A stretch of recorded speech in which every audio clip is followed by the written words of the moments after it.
शुरू। ये तो प्यार मोहब्बत से बैठते रहेंगे टाइम लगा के।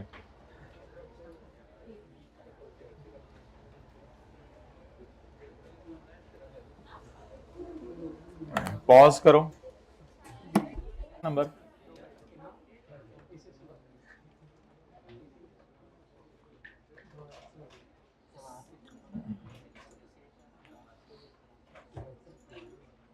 अच्छा my dear, be attentive. Tax preparation services, tax services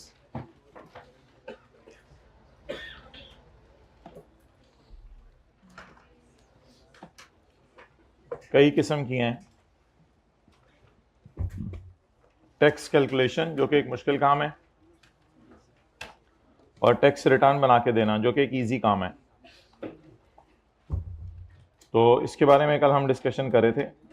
तो सवाल ये राइज हुआ था कि केपीएमजी एक सीए फर्म है जो कि ऑडिटर है पीटीसीएल की, इसलिए पीटीसीएल उसके लिए ऑडिट क्लाइंट है। तो सवाल उठा था giving tax services to an audit client, इसकी इजाजत है या नहीं। टैक्स सर्विसेज में शामिल है टैक्स रिटर्न बना के देना और टैक्स कैलकुलेशन करना फॉर अकाउंटिंग एंट्रीज, और कैलकुलेशन होती है for accounting entries and suggesting tax planning.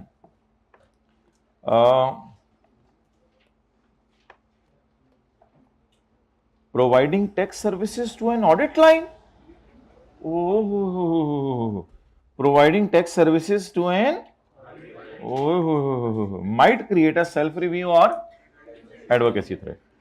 Code of ethics में रिक्वायरमेंट्स हैं जो रोकती हैं फर्म्स को फ्रॉम प्रोवाइडिंग कुछ tax services to audit clients in some circumstances कल हमने पढ़ लिए थे कि जब पब्लिक इंटरेस्ट एंटिटी हो और फाइनेंशियल स्टेटमेंट्स की अमाउंट मटेरियल हो, ये सर्कमस्टांसेस पढ़े थे हमने। तो वो रोक देती हैं क्योंकि तब सेफगार्ड्स लगा के भी मसला एड्रेस नहीं होता। Factors for evaluating level of threat के नाम से सवाल आएगा पेपर में, यानी थ्रेट का लेवल टेस्ट करने के लिए क्या फैक्टर्स इंपॉर्टेंट है। Created by providing tax services to an audit client. Tax services audit client को अगर दें तो क्या थ्रेट अराइज होता है। पहला थ्रेट तो ये इंगेजमेंट ऑफ कैरेक्टरिस्टिक्स, उस पर डिपेंड करेगा। बाकी अगर एक्सपर्टाइज ज्यादा है एम्प्लॉयज का पीटीसीएल का, फिर इतना बड़ा मसला नहीं है। अगर टैक्स अथॉरिटीज का सिस्टम हमें समझ आता है और हमारा रोल भी उसमें है, फिर भी मसला आसान है। और अगर ज़्यादा कॉम्प्लेक्स नहीं है टैक्स रिजीम, फिर भी मसला आसान है, वरना लेवल ऑफ थ्रेट बढ़ जाएगा। तो सवाल ये आएगा कि कैसे आप इवेल्युएट करेंगे लेवल ऑफ थ्रेट। तो यहाँ से सवाल आएगा evaluating level of threat. Level of threat कैसे इवेल्युएट करेंगे।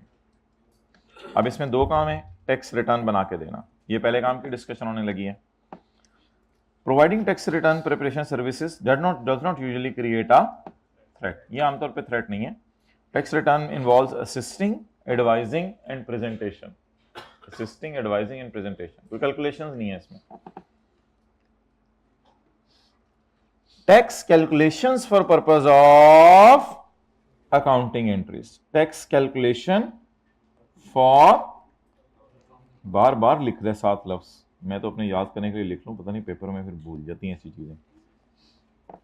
Tax calculation for accounting entries, तो preparing calculation of current and defer करके देने वाला tax for an audit client for accounting entries that will be later on audited by us, create a self review threat.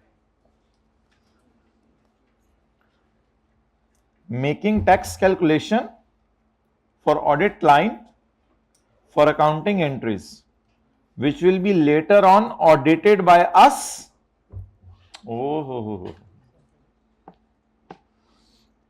might create a self review threat।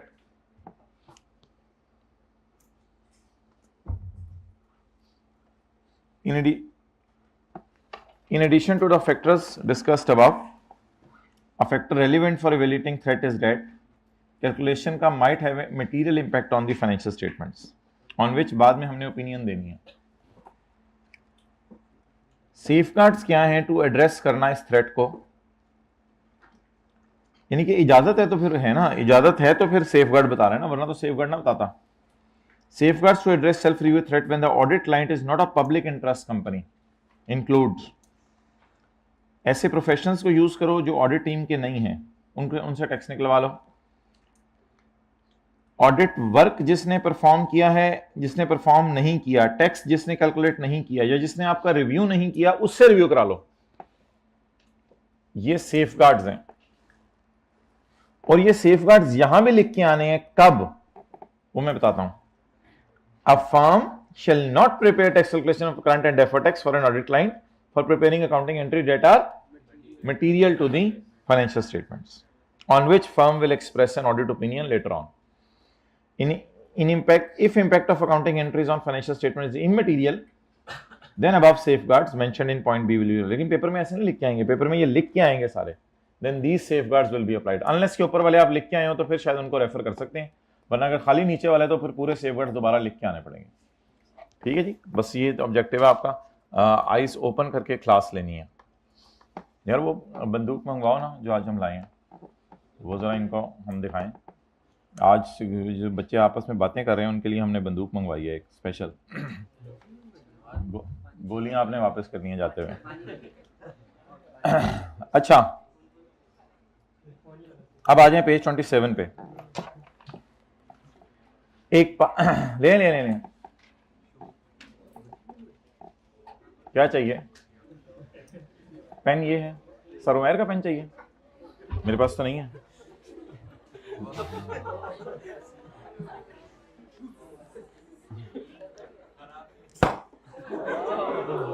जल्दी से ढूंढो, ball ढूंढो, जीते जल्दी ball ढूंढो, बॉलें गुम हो जाएंगी।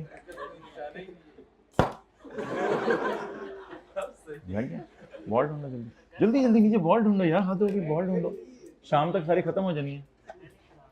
Okay, a Pakistani audit firm is faced with the following situations. नहीं, बॉल नहीं मिली। उफ तो यार, बॉल ढूंढो भाई। A Pakistani audit firm is faced with the following situation. एक वो मिल गई, ऊपर से डाल दो। A Pakistani audit firm faces the following situations. Number 1, ABC ji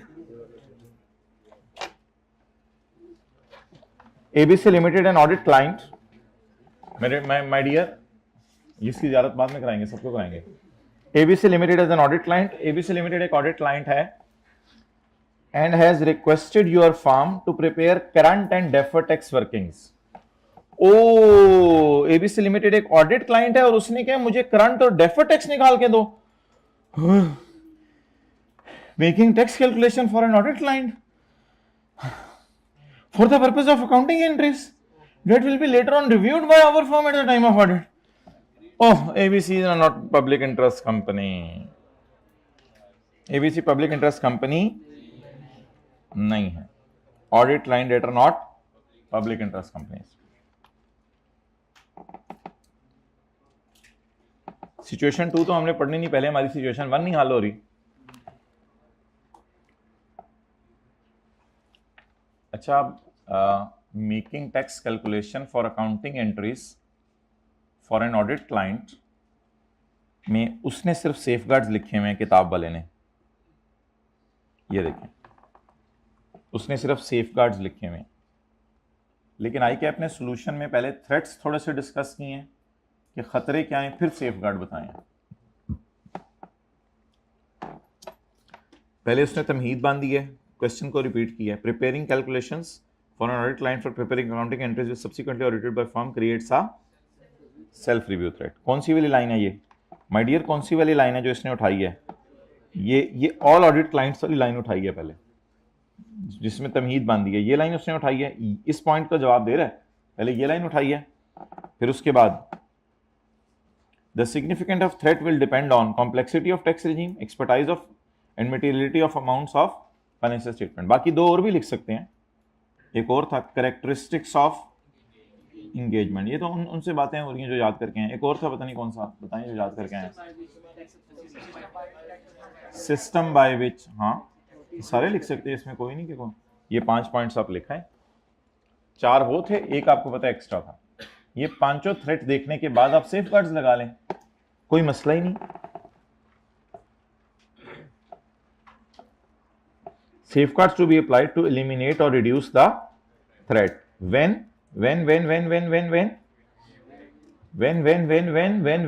audit client is not a public interest entity. Professional use करें जो ऑडिट टीम के मेंबर्स नहीं थे, obtaining advice from external tax professional. ये याद कर लीजिएगा, ये तो नई चीज है, ये हमने नहीं पढ़ी थी, ये सेफगार्ड्स में डाल दीजिएगा, खैर है उसने लिखी है डाल दें, ये भी नई चीज है।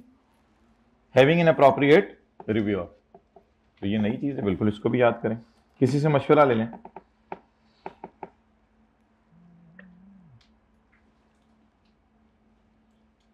अच्छा जी आगे चलें। Situation 2, ABC Limited is a public interest entity. With reference to ICAP Code of Ethics, what are the threats presented by events described above? Also comment upon the safeguards. अच्छा उसने सवाल में ही दोनों पूछे हैं, देखें उसने थ्रेट्स भी पूछे हैं क्या है, तो उसमें हमने लेवल डिस्कस किया, अब थ्रेट्स क्या बताने, उसने लेवल ही डिस्कस करना। उसने थ्रेट पूछे क्या, थ्रेट का नाम पूछे, थ्रेट का नाम लिखेंगे कि सेल्फ रिव्यू थ्रेट, और उसका लेवल डिस्कस करेंगे। लिख रहे हैं ना आप लोग माशाल्लाह, पहले नाम लिख के आना है आप लोग। यस सर, निकालो यार बंदूक अपनी की।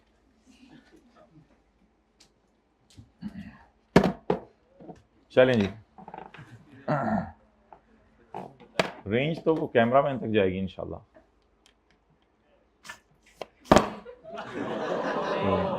दरमियान में ही रह गए। ओके, सिचुएशन नंबर 2, बाद में कंपनी को जमा करा देना भाई, अभी जेब में डाल लो। सिचुएशन 2,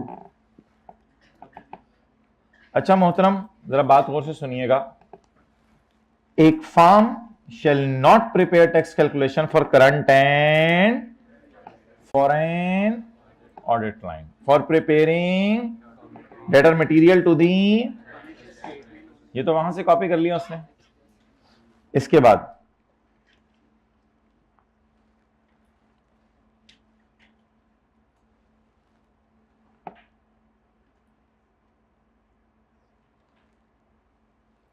ये किसकी बात हो रही है अभी, मटेरियल की इमटेरियल की?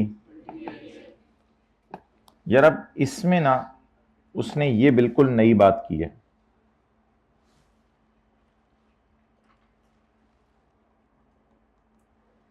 ये बिल्कुल नई बात की है, बल्कि ये भी नई बात है।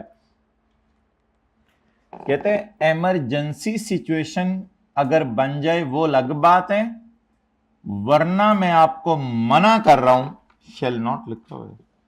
इमरजेंसी सिचुएशन बन जाए और बात है, वरना मैं आपको मना कर रहा हूं कि जब मटेरियल हो तो शेल नॉट। यहां कि आपने सोल्यूशन में कंजूसी की है, इमटेरियल वाली बात नहीं की, वो मैं नीचे डलवा देता हूं आपको। अब हमने कहा now what will happen, what will do, हम क्या करेंगे? कहते हैं अगर इमरजेंसी सिचुएशन बन जाए ना, तो अगर आपका क्लाइंट पब्लिक इंटरेस्ट एंटिटी हो तो भी आप ऑडिट तो पहले ही कर रहे हो, तो भी आप टैक्स सर्विसेज के अंदर जो टैक्स कैलकुलेशंस है फॉर अकाउंटिंग एंट्रीज वो करके दे दो, कोई मसला नहीं। तो मटेरियलिटी में एक गुंजाइश निकालने लगा है, हालांकि मटेरियल में हमने शेल नॉट का लफ्ज पढ़ा था कल। इन इमरजेंसी और other unusual situation when it is impracticable for audit client, जब पीटीसीएल के लिए पॉसिबल ना हो to make other arrangements, KPMG के अलावा कोई मिल ही नहीं रहा, we may provide tax service. लेकिन कौन सी tax service? For calculation of tax. Return बना के देना तो वैसे ही आसान था ना। हमने कहा व्हाट इज इमरजेंसी, क्या होती है? कहते हैं इमरजेंसी ये है कि सिर्फ केपीएमजी के पास ही नॉलेज है पीटीसीएल का। अब अगर किसी और फर्म को लाओगे तो उसने नॉलेज अटेन करते करते ही पीटीसीएल के इतने दिन लगा देने कि 30 सितंबर की तारीख भी गुजर जानी है। तो केपीएमजी के पास ही नॉलेज है, तो केपीएमजी को यूज कर लो फिर। और दूसरी इमरजेंसी ये बनती है कि सिग्निफिकेंट डिफिकल्टीज आ जाएंगी अगर आपने केपीएमजी को यह काम करने से रोका। पीटीसीएल के लिए डेडलाइंस मीट करना मुश्किल हो जाएगा, बंदे अरेंज करना मुश्किल हो जाएगा, कहां से जाके बंदा ढूंढे जो टैक्स कैलकुलेट करके दे, इतनी जल्दी को बंदा टैक्स कैलकुलेट करके नहीं दे रहा, वो फीसिस हाई मांगेंगे अगर आप जल्दी उनसे कैलकुलेट करवाएंगे। ये सारी सिग्निफिकेंट डिफिकल्टीज आ रही हैं पीटीसीएल को। तो अगर केपीएमजी के पास ही इसका रिसोर्स है और पीटीसीएल को सिग्निफिकेंट डिफिकल्टीज महसूस हो रही हैं, तो स्टैंडर्ड ने इसको इमरजेंसी की सिचुएशन में डाल के मटीरियलिटी में भी गुंजाइश निकाल दी। तो पढ़ें, इन इमरजेंसी और other unusual circumstances when it is impractical for audit client to make other arrangements, we may provide this may be the case when only the KPMG has the resource and knowledge of the PTCL business. सिर्फ किसके पास knowledge है? KPMG has the PTCL's business knowledge to assist client in timely preparation of calculation of current and deferred tax. And stopping firm, और अगर आपने KPMG को रोक दिया from providing the services will result in significant difficulties for, फिर PTCL के हाथ खड़े हो जाने हैं। For example, failure to make regulatory reporting systems. ओहो, ये सारा भी अब याद करना पड़ेगा, ये सारी नई बात आपको याद करनी पड़ेगी। तो ये किस सिनेरियो में लिख के आया करेंगे?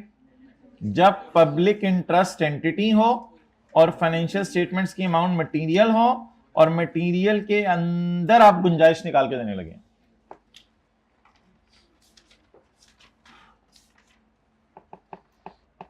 सेफगार्ड्स, जिन्होंने सर्विस दी है वो ऑडिट करने ना आए हों। Services are provide for only short time and are not expected to recur. ये तो नया आ गया, बिल्कुल ये दोनों नए आ गए। ये असल में इमरजेंसी सिचुएशन में लग रहे हैं, इमरजेंसी सिचुएशन में ये तीनों। एक तो ये करें कि बंदे लग लाएं, दूसरा सर्विसेज शॉर्ट टर्म के लिए दें, ये पक्का ना हो जाए कि हर साल ही आपको इमरजेंसी होगी है, इमरजेंसी कभी कभी होती है।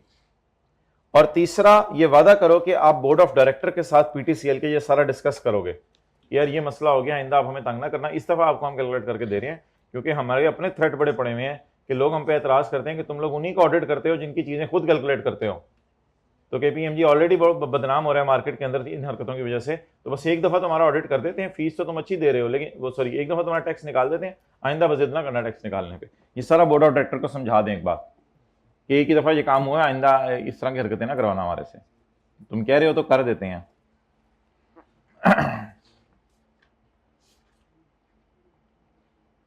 ओके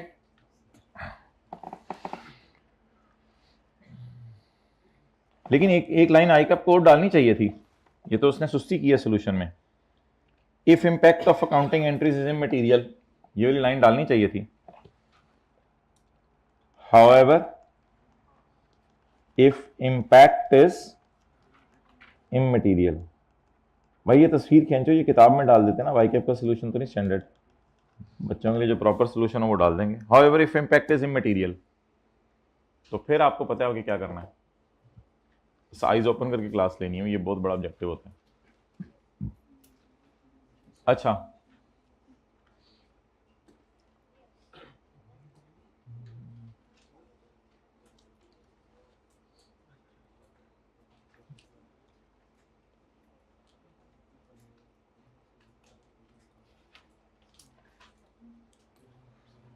जी,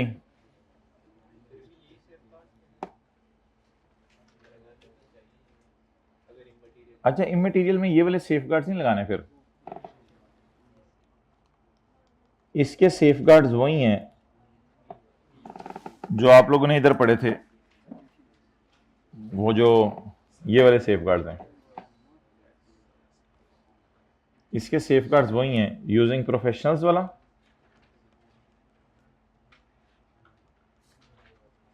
और रिव्यू कराने वाला। इसके सेफगार्ड्स वही हैं वो जो पुराने मशहूर ज़माना है।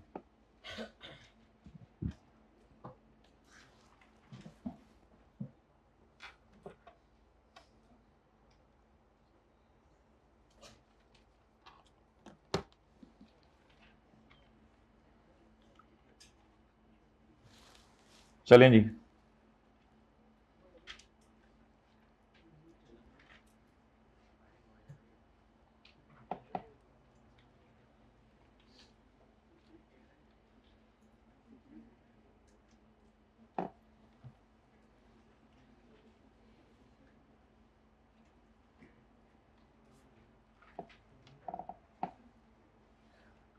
बिलाल अजहर, यार ये जो सारा नीचे अब आ रहा है ना, ये आई कैप ने स्टडी टेक्स्ट में नहीं डाला हुआ, ये स्टडी टेक्स्ट में डाले बगैर, अपनी स्टडी टेक्स्ट में तो डाला हुआ है लेकिन एज एन एग्जाम्पल डाला हुआ है, एज अ थ्योरी नहीं डाली हुई।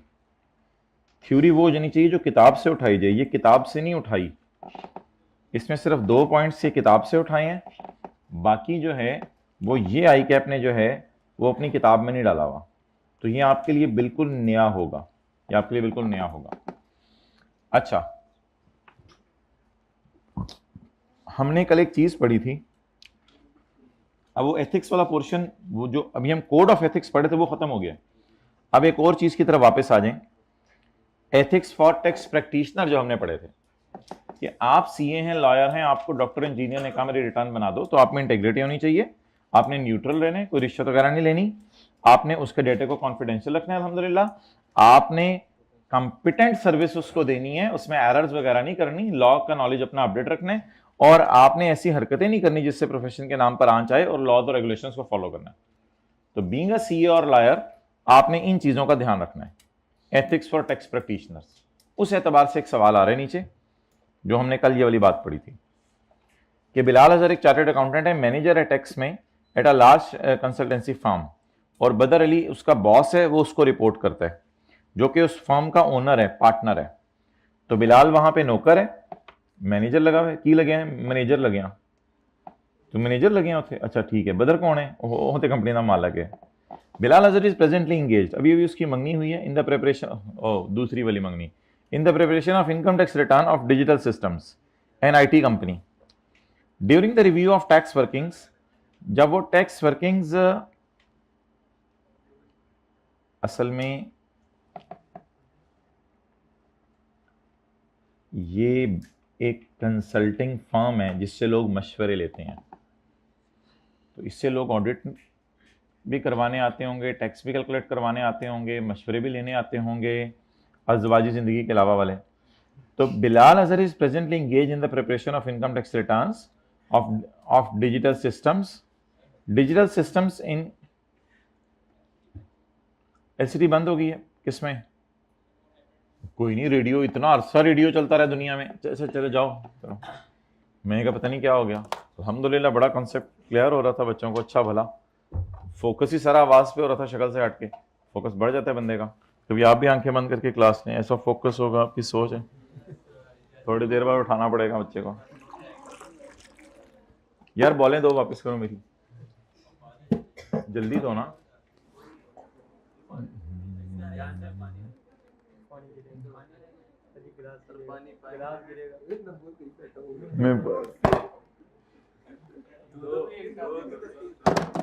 फेंको फेंको इधर, बच्चे कैच कर लेंगे।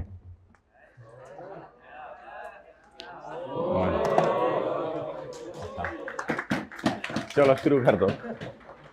अच्छा, Bilal Azhar is presently obliged, Bilal Azhar presently obliged है, ये इंगेज्ड है in the preparation of income tax return of a client.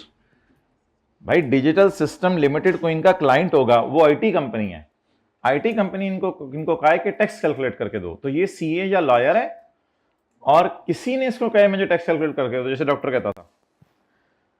During the review of tax working उसने डिस्कवर किया कि डीएसएल ने सर्टन खर्चे हैं जिसका सपोर्टिंग डॉक्यूमेंट्स अवेलेबल नहीं है, जिनका सबूत अवेलेबल नहीं है। He brings this matter to the attention of Badar Ali, वो हमारी कंपनी के मालिक के पास है, डीएसएल वालों के पास नहीं गया, अभी हमारी ही फर्म के मालिक के पास चला गया। उनको कहा है कि who has responded him since this is not an audit engagement, he brings this matter on the attention of Badar Ali who has responded. उसने कहा चल चल, this is not an audit engagement, हम उनको ऑडिट करने नहीं बैठे हुए कि तू इतनी गलतियां निकाला, बड़ा फन्ने खा बना फिरता है, मुझे पता है तूने कितने अरसे में सीए की है, चल निकल इधर से। It is not an audit engagement, it is not our responsibility to highlight such matters, ये मैटर्स हमने नहीं पकड़ने होते। हालांकि हमने टैक्स में भी ये बात पढ़ी थी कि जिन्होंने चैप्टर 16 पढ़ा हुआ है, हमने टैक्स में भी ये बात पढ़ी थी कि जिस खर्चे का सबूत ना हो वो खर्चा टैक्स वाले भी डिसअलाउ कर देते हैं। ये टैक्स में भी ये बात पढ़ी थी जिन्होंने चैप्टर 16 पढ़ा हुआ है।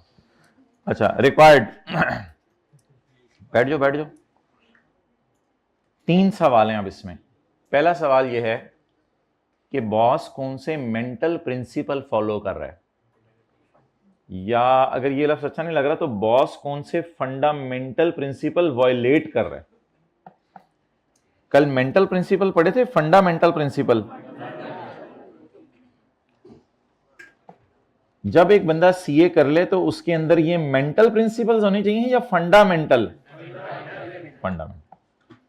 तो देखें बॉस भी तो सीए है, वड्डा वाला सीए, छोटा वाला सी। अच्छा, तो बॉस वड्डा वाला सीए है, तो बॉस कौन से फंडामेंटल प्रिंसिपल वायलेट कर रहा है?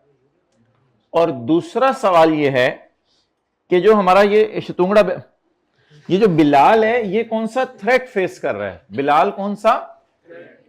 और तीसरा सवाल ये है बिलाल कैसे बचे, क्योंकि बॉस ने तो शुरू कर दिया है, अब बिलाल कैसे बचे, सेफ गार्ड क्या है इसके?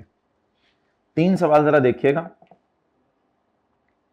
बॉस कैसे तोड़ फंडामेंटल प्रिंसिपल्स, ये वो हैं जो कोड ऑफ एथिक्स से पहले पढ़े थे कल। एम्प्लॉय क्या थ्रेट फेस कर रहे और एम्प्लॉय कैसे बचे उनसे, ये अलग सेफ गार्ड हैं, ये मैंने कल नहीं पढ़ाए थे, ये अलग सेफ गार्ड हैं। ये सिनेरियो ये हो रहा है, ये हम ऑडिट क्लाइंट का टैक्स कैलकुलेट करने नहीं जा रहे। आपने पढ़ लिया ऑडिट, हम इसका कर ही नहीं रहे। It is not an audit engagement, हम सिर्फ इसका टैक्स कैलकुलेट कर रहे हैं। तो जब आप किसी का सिर्फ टैक्स कैलकुलेट करें तो माय डियर फिर तो आपके ऊपर ये वाले एथिक्स लगेंगे ना, ये वाले, ये जो हमने पढ़े हैं। वो जो कल पढ़े थे वो तो ये थे कि ऑडिट भी कर रहे हैं और टैक्स भी कर, लेकिन अभी सिर्फ क्या कैलकुलेट करके दे रहे हैं, तो इसलिए पेज 24 वाले एथिक्स हमारे ऊपर लगेंगे। अच्छा भाई, इसमें FAR 2 में पढ़ाया जाता है कि जब बॉस एम्प्लॉय को गलत काम करने को कहे ना, तो बॉस दो फंडामेंटल प्रिंसिपल ब्रेक कर रहा होता है। ऐसी हरकत कर रहा होता है जिससे प्रोफेशन के नाम पर आंच आए और बॉस में इंटेग्रिटी नहीं है। तो बस इस सिनेरियो में ये दो आपने लिख के आया करने हैं, ठीक है। ये मसला नहीं है कि बॉस कॉन्फिडेंशियल डाटा लीक करने को कह रहा है, ये मसला भी नहीं है कि बॉस के अंदर प्रोफेशनल कॉम्पिटेंस नहीं है, नॉलेज उसका होगा अच्छा, वो कह रहे हैं बस ये गलत काम करो, तुम छोड़ो परे, ये तुम्हें गलती पता चली है, छोड़ो परे। तो बोले बॉस में क्या नहीं है? इंटेग्रिटी नहीं है, और बॉस में प्रोफेशनल। इसमें ये वाली लाइन तो कॉपी पेस्ट है जो कल आप लोगों ने याद की थी, ये वाली लाइन कॉपी पेस्ट है, ये तो वहीं से उठा के आपने लिखा नहीं है, सिनेरियो से लिंक करने नीचे। Badr has breached the fundamental principle of professional behavior as his proposed suggestion in respect of ignoring the appropriate adjustment would affect the good reputation of the profession। जब ये काम करने को कह रहे हैं तो लोग कहेंगे यार सीए तो ऐसे ही होते हैं, ये 2 नंबर काम ही नहीं से कराने होते हैं, तो ये फिर जो है वो बात गलत हो जाएगी। And similarly Badr has breached the fundamental principle of integrity, ये लाइन तो आप ऐसे ही लिखाया करेंगे ना, he has breached the fundamental principle, he has breached the fundamental principle। आगे कहानी कहाँ से शुरू होनी है? ऐसे। और ग्रीन वाले को तो कल आपने रट्टा मारा हुआ है, अल्हम्दुलिल्लाह याद किया अच्छी तरह समझ के। As he has knowingly ignored the required adjustments to be made in the, उसमें इंटेग्रिटी क्यों नहीं है?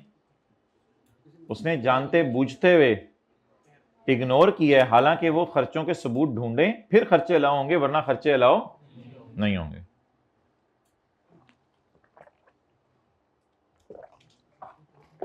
पोटेंशियल थ्रेट, ये मैंने कहा है कि न्यू है और ये आईकैप की स्टडी टेक्स्ट में नहीं है, पता नहीं क्यों इसने ये डाल दिया इधर।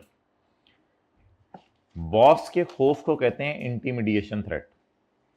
तो एम्प्लॉय क्यों ये काम कर जाएगा? क्योंकि एम्प्लॉय के दिल में बॉस का खौफ है। Bilal may face intimidation threat from Badar as refusal to obey instructions may risk his job. तो इंटिमिडिएशन थ्रेट होता है बॉस का खौफ। एक और भी खौफ होता है, वो किसी और का होता है, वो करता है बंदा, वो अलग खौफ है।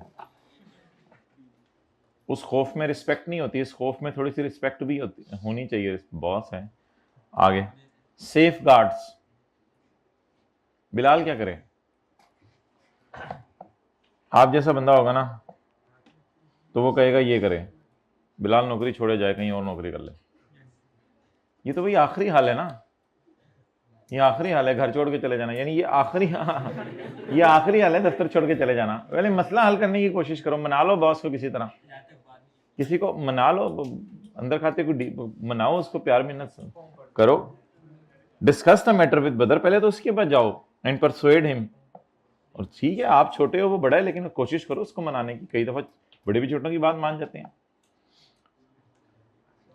अब उसके मुंह पे तो वैसे हम नहीं कह सकते कि कोड ऑफ एथिक्स फॉलो करो, यानी मैं तुझे ज़्यादा पता है कोड ऑफ एथिक्स का, तू कल का बच्चा, तुझे कोड ऑफ एथिक्स मुझे बता रहा है फॉलो कर। Contact the tax client to make necessary adjustment, उसे कहें कि कोड ऑफ एथिक्स फॉलो करें और क्लाइंट को कहें कि एडजस्टमेंट्स करें, यानी वो खर्चे माइनस ना करें जिनके सबूत नहीं है।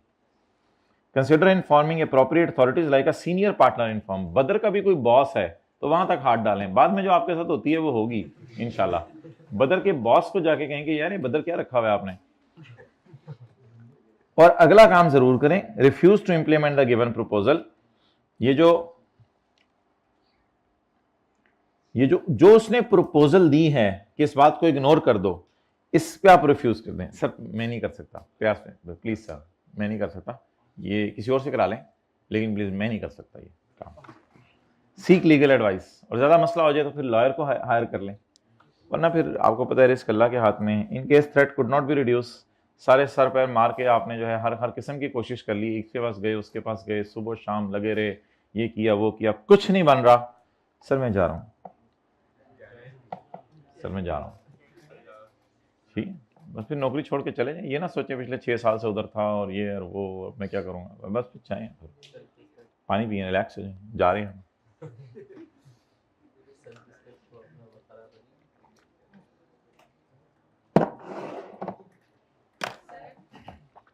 इकट्ठे नहीं पूछना सवाल, मैं नहीं सुनूंगा क्लास के बाद, दोनों अलग अलग, ये नहीं नहीं नहीं ये पूछना ही नहीं इकट्ठे सवाल। पेज 29 पूछें जी। और आपने क्या करा?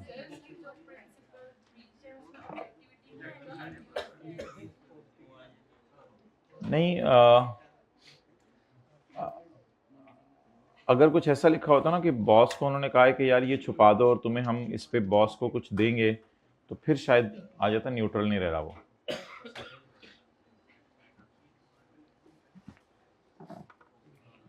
Guys have a quick look at this chapter and साथ वाले को मुतवज्जे कर दें। ये इंशाल्लाह हाइब्रिड में भी कोई 3-4 लोग हैं जिनकी तरफ गन आनी है आज, वो भी जरा टेंटिव रहें, और जो शायद मुस्कुरा रहे हैं वही हैं। ओके,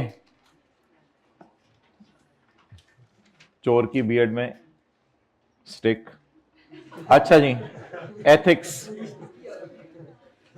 यही बचपन में महावरा पढ़ना, चोर की दाढ़ी में तिनका, नहीं सुनी? पता नहीं यार किस इलाके में रह के आए हो तुम लोग, सारी पूरी मॉडर्न जिंदगी गुजार दी है तुम लोगों ने। एथिक्स देसी बंदों के साथ रहा करो। एथिक्स, अच्छा जी सबसे पहले हैं एथिक्स कानून दान लोगों के लिए जो पार्लियामेंट में बैठे हैं, उनके लिए हैं कैनन्स ऑफ टैक्सेशन। बाबा जी ने बनाए 4 कैनन, आगे उनके शागिर्द उनसे भी आगे निकल गए 5 कैनन। बाबा जी वाले मेन हैं, बच्चों वाले अच्छा एथिक्स फॉर टैक्स पेयर्स। इसमें अगर तीनों की डेफिनेशन आई तो वो यूटिलिटेरियन, डियोंटोलॉजिस्ट और वर्च्यू एथिसिस्ट होंगे। और टैक्स कंप्लायंस के नाम से सवाल आएगा, इनमें टैक्स मानने का क्या जज्बा है, और इधर कोई एग्जांपल डाल के बता सकते हैं कि इन लोगों से हम टैक्स लेने जा रहे हैं, तो बताओ कि ये लोग टैक्स देंगे या नहीं देंगे। फिर उसके बाद अवॉइडेंस और इवेजन की डेफिनेशन आ सकती है और इन दोनों में डिफरेंस आ सकता है। फिर उसके बाद टैक्स बचाने का एग्रीगेट वेलफेयर की मुल्क में क्या फर्क पड़ेगा, तो उसमें मेरे ख्याल से हमने ये डिस्कशन की थी कि तीनों में से कौन अवॉइड करना पसंद करता है और कौन अवॉइड करना पसंद नहीं करता। ये एथिक्स से टैक्स पेयर्स के लिए। फिर थे एफबीआर के लिए। अब इसमें से आईकैफ 4-5 सवाल बना रहा है। पहला सवाल आईकैफ ये बना रहा है कि इनकी पावर्स क्या हैं, पहला सवाल ये बना रहा है कि इनकी पावर्स क्या हैं। दूसरा सवाल ये बना रहा है कि अगर ये अपनी पावर्स को मिसयूज करें, पता नहीं क्या किस धुन में है, नोट ही नहीं करें।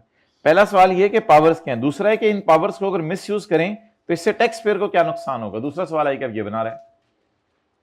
तीसरा आईकैफ से ये एक्सपेक्टेड है कि वो अंग्रेजी इसी तरह की कॉपी पेस्ट करके तकरीबन इस तरह का सोल्यूशन आपसे मांग सकता है वो, तो yes you can expect anything. उसके बाद पिलर्स हैं, ये तो आसान लफ्ज़ है, इसको तो पिलर्स ऑफ टैक्स एडमिनिस्ट्रेशन। और उसके बाद responsibilities of tax administering authorities. तो ये तकरीबन 5 सवाल बन गए, एक पावर, एक मिसयूज करें 3 सवाल, एक पिलर्स और एक रिस्पॉन्सिबिलिटी, और एक सवाल बहुत ज्यादा आ रहा है, एफबीआर को आजकल क्या एथिकल इश्यूज फेस करने पड़े हैं। ये तकरीबन 5वां सवाल बन गया। और छठा, ये पेज नंबर 24, ऐसे ढूंढ रहे हैं घर जाके याद नहीं किया, घर जाके याद किया होता है, यहां पे पता होता है, यहां पे ये लिखा है, हद होती है, शर्मिंदगी किया करें। और छठा, क्या नुकसानात होंगे अगर एफबीआर को छूट दे दी जाए, तो इसको नुकसानात को बेहतर करने के लिए क्या करना पड़ेगा। 7 principles for structuring discretion. Free will को स्ट्रक्चर करना चाहिए ना, फ्री विल को छूट नहीं दे देनी चाहिए। फ्री विल को छूट दे दें तो बंदा को चपेड़े मारने लग जाए, तो फ्री विल को छूट नहीं देनी चाहिए, फ्री विल की प्लानिंग होनी चाहिए। तो 1 2 3 सर्कल, 4 5 6 सवाल आ सकते हैं, 6-7 सवाल यहां से। फिर एथिक्स फॉर टैक्स प्रैक्टिशनर्स हैं,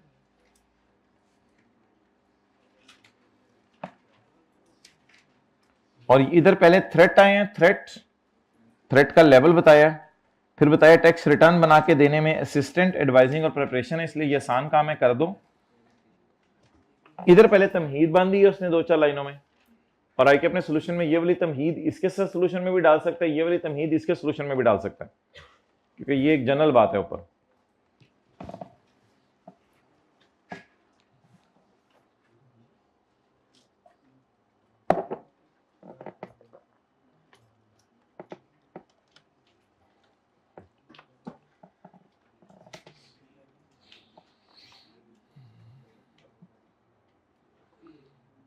अच्छा जी, सबसे पहले आप ऐसा करें, जो 2 पास्ट पेपर हमारी किताब में नहीं है लेकिन आई कैप के उसमें हैं, वो ज़रा निकालें।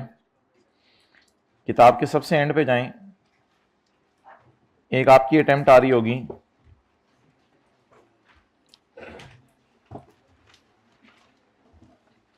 सितंबर 2024 वाली मिल गई माय डियर, सितंबर 2024 वाली अटेम्प्ट मिल गई।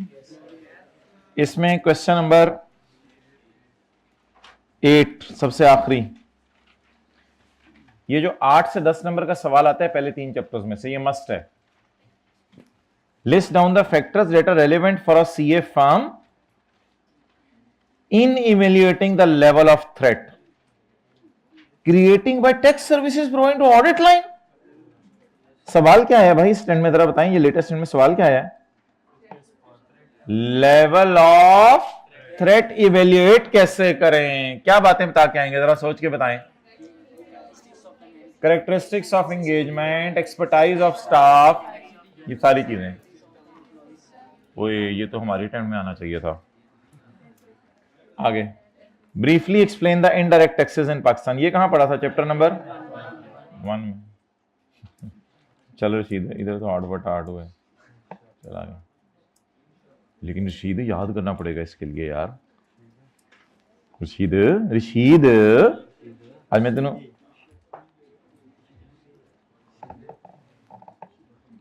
मार्च 2024 पिछली अटेम्प्ट 2-3 सफे पीछे करें। आपको मैं कुछ दिनों में ना इन दोनों अटेम्प्ट्स का सॉल्यूशन अपने पैटर्न पे दे भी दूंगा। अच्छा, identify any 4 ways by which taxes can be used in country's development। सिर्फ रेवेन्यू इकट्ठा करना टैक्स का मकसद नहीं है, डेवलपमेंट ऑफ कंट्री भी में भी हेल्प करते हैं। यार ये तो वो था ना बड़ा आसान सा, चैप्टर 1 में पढ़ा था, ये टैक्स कैसे मुल्क की डेवलपमेंट में यूज होता है, ये tax as means for development.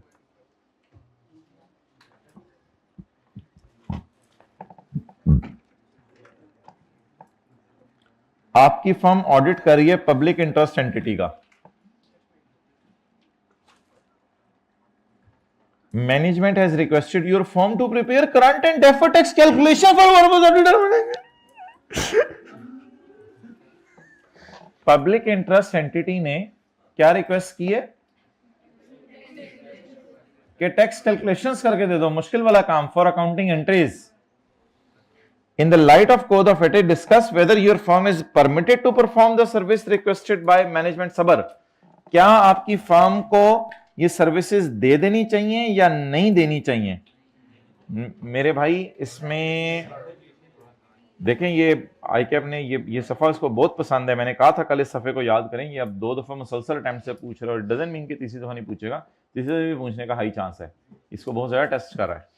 अच्छा, अब इस सफ़े में से उसने सवाल बनाया, तो मोटा मोटा तो जो असूली तौर पे मैं बताऊं 4 नंबर के लिए, ये मेन बात तो लिख के आनी है। मटेरियल इमटेरियल का जिक्र किया उसने सवाल में किया मटेरियल इमटेरियल का जिक्र, तो फिर ये दोनों बातें तो लिख के आनी है। लेकिन मेरे ख्याल से अब 4 नंबर हैं, तो इसमें एक चीज हमने आज ऐड की थी, इमरजेंसी सिचुएशन वाली, वो मुझे नहीं लगता ऐड करने की जरूरत है, वो ऐड ना करें। इमरजेंसी कर दें आप लोग 4 नंबर का, कोई मसला नहीं, मेरा ख्याल है ना करें। इमरजेंसी सिचुएशन ऐड करने की जरूरत नहीं है। तो लेकिन इसके साथ सेफ गार्ड डाल दीजिएगा, वहां से 4 नंबर शायद आपके पूरे हो जाएंगे। डन? दैट इज आसान सा सवाल था। तो भाई ये पहले 3 चैप्टर्स हैं, इनको जरा अच्छे तरीके से करें ताकि 8-10 नंबर तो आपके पक्के होना, जो सीधे सीधे आते हैं।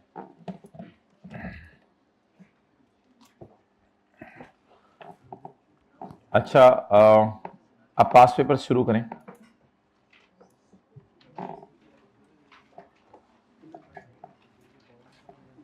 Fundamental principle of ethics for tax practitioners. List the fundamental principles for tax practitioners. ये कौन से वाले हैं यार? ये वाले हैं ना, पेज 24 वाले। ये क्या मतलब है? List also describe any two, क्या फर्क है दोनों में? लिस्ट का मतलब है नाम बता दें, लिस्ट का नाम है नाम बता दें, और उनमें से 2 को डिस्क्राइब करें। Give 2 examples of tax avoidance and tax evasion. सिर्फ एग्जांपल्स देनी है, टैक्स अवॉइडेंस और टैक्स इवेजन की 2-2 एग्जांपल्स देनी है, बल्कि 3-3 4-4 लिखी हुई है यहां पे। ये एग्जांपल्स तो 2-2 3-3 लिखी हुई है यहां पे, 2-3 एग्जांपल्स दे दें, 2-2 दोनों की। Also suggest appropriate tax measure to prevent the tax evasion.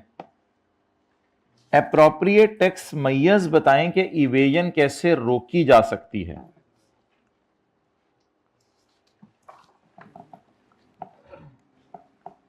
ये 2 किसकी मिसालें होगी माय डियर? Tax avoidance. अच्छा, इवेजन की आईकैप ने इस सॉल्यूशन में वही मिसालें कॉपी की हैं जो हमने क्लास के अंदर पढ़ी थी। बी ने 10 मिलियन की इनकम डिक्लेयर की है, लेकिन 6 मिलियन वेरीफिएबल है बैंक से, बाकी उसने हाइड कर दिया अपने सेपरेट बैंक अकाउंट में। तो ये चैप्टर अजीब है, इसमें एग्जांपल्स भी आपने याद करनी होगी, जो तीसरा चैप्टर है, और पहले दूसरे में भी अगर कोई एग्जांपल्स हो वो याद कर लें।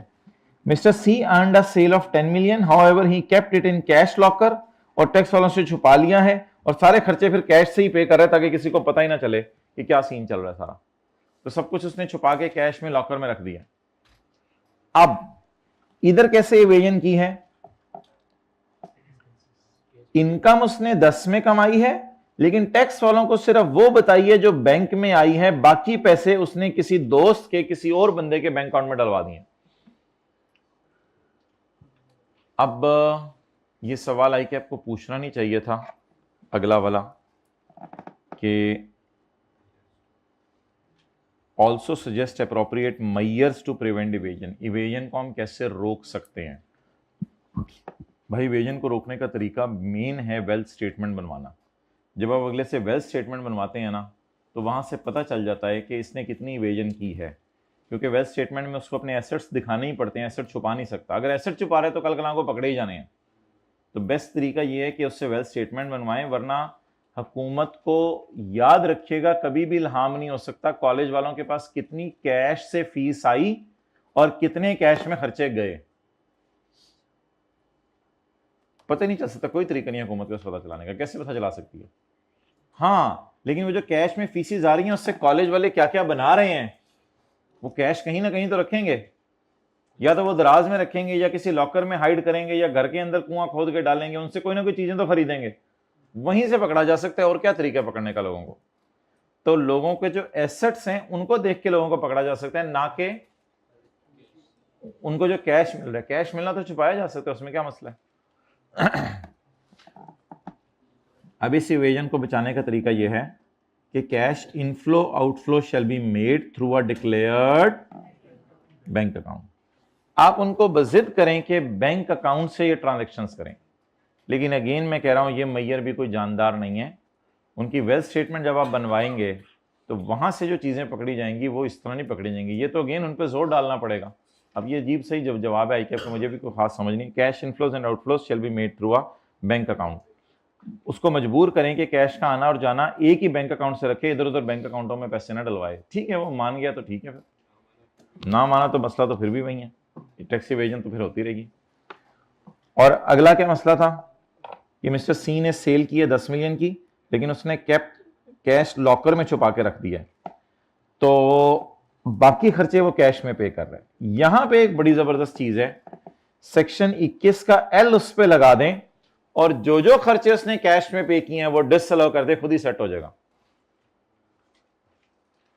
Only those expenses shall be admissible which are paid through cash, expenses shall not be admissible. तो ये जो मेयर्स टू प्रिवेंट इवेजन है ना, ये कहीं ना कहीं हमने किसी और चैप्टर में समझ लें पढ़ ली हुई है। ये इस चैप्टर का सवाल नहीं था कि इवेजन को रोकना कैसे है। तो इवेजन को रोकने के लिए तो पूरा लॉ बना हुआ है, ये करो, ये ना करो, वो ना करो, सारे इवेजन को रोकने के लिए तो बना हुआ है। और ये जो सबसे बड़ी विदहोल्डिंग टैक्स है, ये सबसे बेहतरीन तरीका है इवेजन को रोकने का।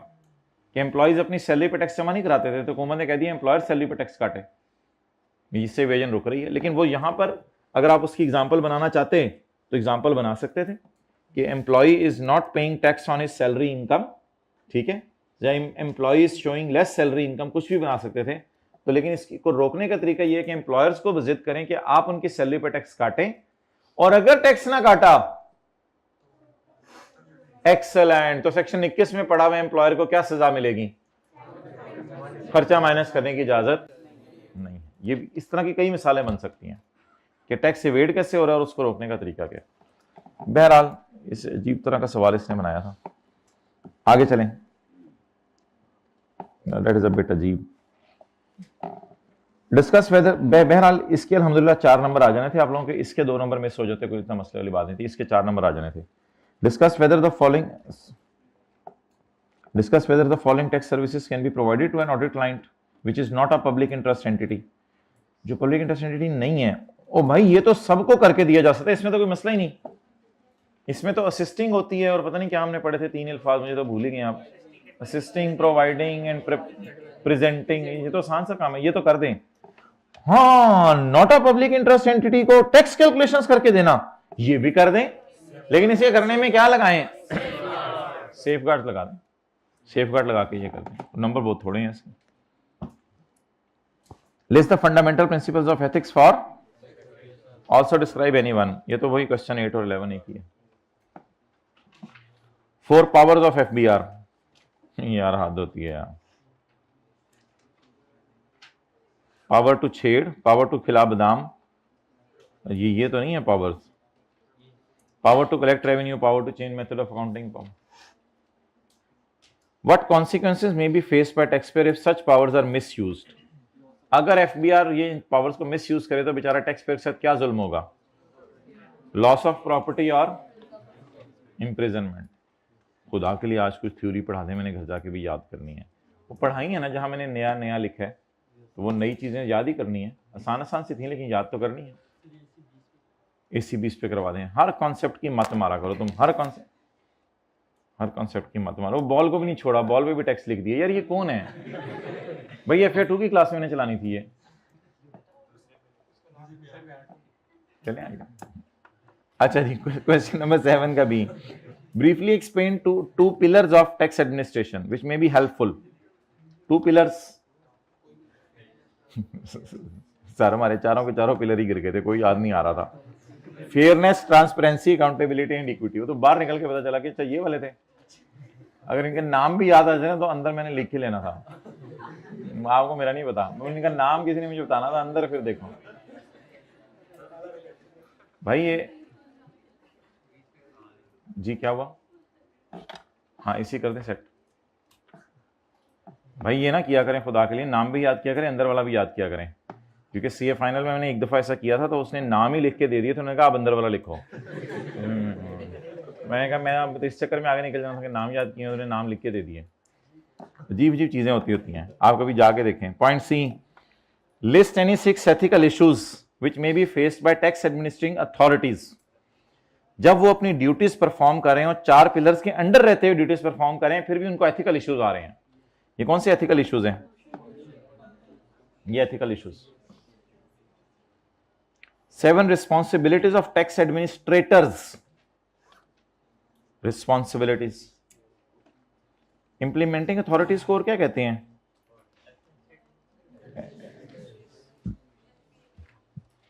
ये तो ऊपर लिखा हुआ है, शायद पहले सफे पे देखें लिखा हुआ था, ये देखें पहली लाइन में ही लिखा हुआ था, बड़ी हेडिंग टैक्स एडमिनिस्ट्रेशन। बड़ी हेडिंग अभी कभी नहीं पढ़ी सर, तो पक्की गल दस, बड़ी हेडिंग नहीं पढ़ते असी, अंदर सारा याद है, सवाल की आना है कभी नहीं देखा जी। उर्दू में ट्रांसलेट करवा लीजिएगा। 6 any state any 6 ethical issues, ये ethical issues.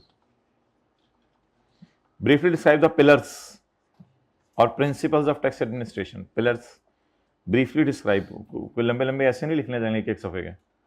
List 6 ethical issues, और बस हो गई एथिकल इश्यूज की हो गया ethical issues ethical issues ethical issues.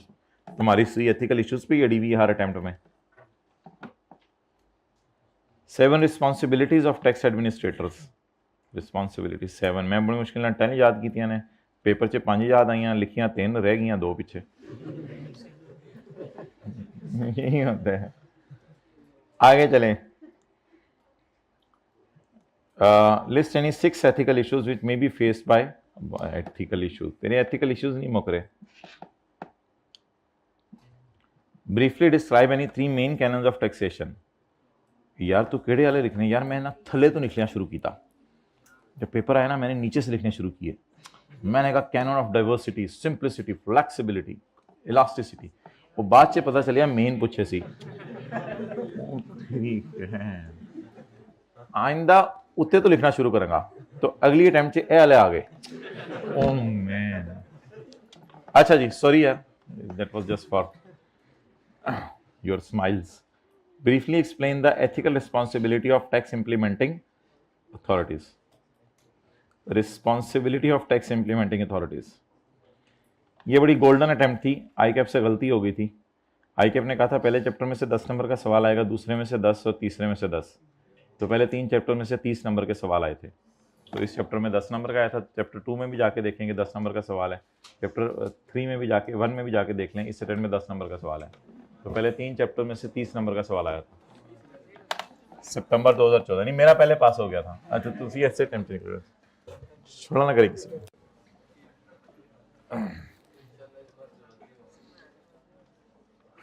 अच्छा जी, अब हम जो है वो किस चैप्टर की तरफ मूव करने लगे हैं? सेल्स टैक्स की तरफ। वापस जमा करा दें कंपनी को। चलो 3 बॉलों से कैच कैच खेलो, खड़े हो जाओ। ऐसे ऐसे नहीं कर रहे होते, मुंह उधर करके।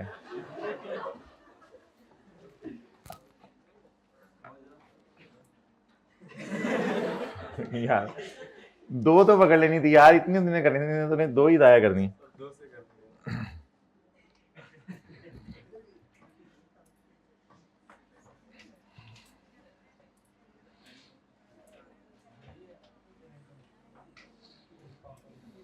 चैप्टर 18 निकालें।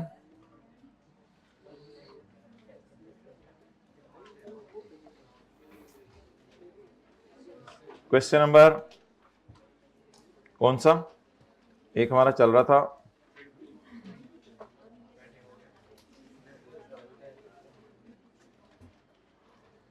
यार ये कल जो है ना आपको खुला टाइम में दे रहा हूं इंशाल्लाह, तो 6-7 सवाल आपको मैं ना होमवर्क में दे दूंगा कल, और रात को फिर कोई 10 बजे के करीब जो है ना, कल पूरे कर लीजिएगा, शाम तक आपको भेज दूंगा। रात को फिर कोई 10-11 बजे संडे को आ जाइएगा, डिस्कशन कर लेंगे जूम पे। क्या चीज़, कॉलेज ही आ जाएंगे, ठीक है ठीक है, कोई मसला नहीं, कोई मसला नहीं, इंशाल्लाह दरवाजे बंद होंगे।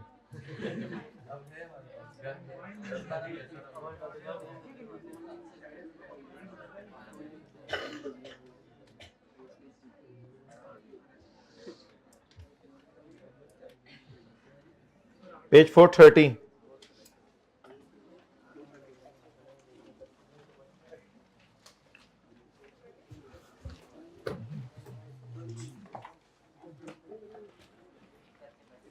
अच्छा, कई दफा माय डियर ऐसा होता है कि कस्टमर्स टैक्स काटते हैं सेलर का। जैसे होंडा एटलस कार में आप गाड़ी खरीदने जाएंगे ना, तो आप शायद होंडा का टैक्स ना काटें, क्योंकि आप एक ले मैंने आपको टैक्स कैलकुलेट करना नहीं आता। तो चौधरी साहब गाड़ी खरीदने चले गए, कोई और भाई गाड़ी खरीदने चले गए, वो गाड़ी खरीदने चले गए, तो वो होंडा का टैक्स उन्होंने कहाँ काटना है। लेकिन अगर कोई ऐसा बंदा है जिसको हुकूमत को जिस पे एतमाद हो, मिसाल के तौर पर डॉलेंस वालों ने 4 गाड़ियां ऑर्डर कर दी। अब डॉलेंस होंडा के लिए कस्टमर है, क्योंकि डॉलेंस ने गाड़ियां ऑर्डर की, अपने 3-4 एम्प्लॉयज को देनी है। तो डॉलेंस वालों को हुकूमत कह देगा यार उनके पास जा रहे हो ना, तो उनका टैक्स काट लेना। अगर गाड़ी आपने जो है वो 1 करोड़ की खरीदनी है, तो 10 लाख हमें दे देना, 90 लाख उनको दे देना।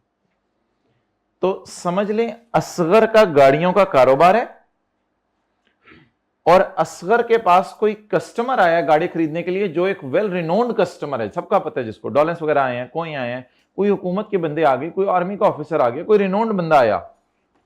तो आप जाके पढ़ेंगे ऐसे बंदों पे हुकूमत ने जिम्मेदारी लगाई होती है कि अगले बंदे का टैक्स काटें। तो आई होप अब ये आपको हमेशा बात याद रहेगी, कस्टमर सेलर का टैक्स काट रहा है।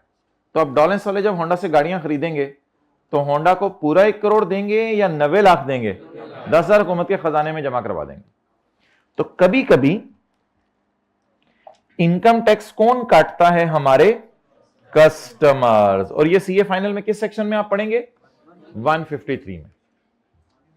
और कभी कभी ऐसा होता है कि कस्टमर टैक्स काटता है, इसके अलावा भी हुकूमत के बंदे हर 3 महीने बाद आपके पास आए होते हैं, हर क्वार्टर के बाद, हर 3 महीने बाद हुकूमत के बंदे आपके पास आए होते हैं और आपको कहते हैं यार आपने साल के एंड पे 30 सितंबर पे तो टैक्स जमा कराना ही है, तो यार आप ऐसा करो थोड़ा सा अभी भी थोड़ा थोड़ा करके अभी जमा कराते रहो। आप एक अंदाजा लगा के जमा करा देते हैं। आप कहते हैं चलो थोड़ा सा यार अभी ले लो टैक्स, मेरा भी जरा बर्डन आसान हो जाएगा, एकदम एंड पे इतना टैक्स देना पड़ता है, मेरी जान निकलती है।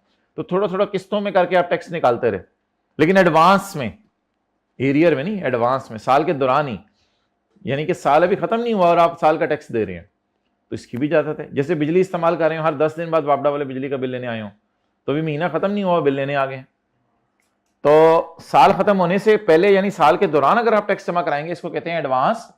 ये कोई काटेगा नहीं, या फिर खुद जाके पे करेंगे। तो यहां बड़ा खूबसूरत लफ्ज लिखा हुआ है, advance tax paid under section 147। भाई चाहे होंडा एटलस कार का टैक्स जो है डॉलेंस वालों ने काट के हुकूमत को जमा करवाया है, चाहे होंडा एटलस कार ने खुद एडवांस में पे कर दिया है, हमने सारी बातों का एंड ये निकाला था कि इसको एंड पे क्या कर देना है? माइनस कर देना। तो बस ये मैंने आपको बताना था कि अक्सर कस्टमर आपका टैक्स काट लेते हैं और अक्सर आप अपना टैक्स खुद ही एडवांस में जमा करवा देते हैं।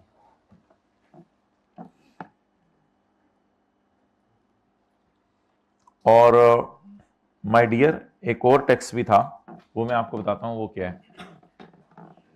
वो ना इसने अब अगली दफा उसने यहां भी लिखना है अंडर सेक्शन 148।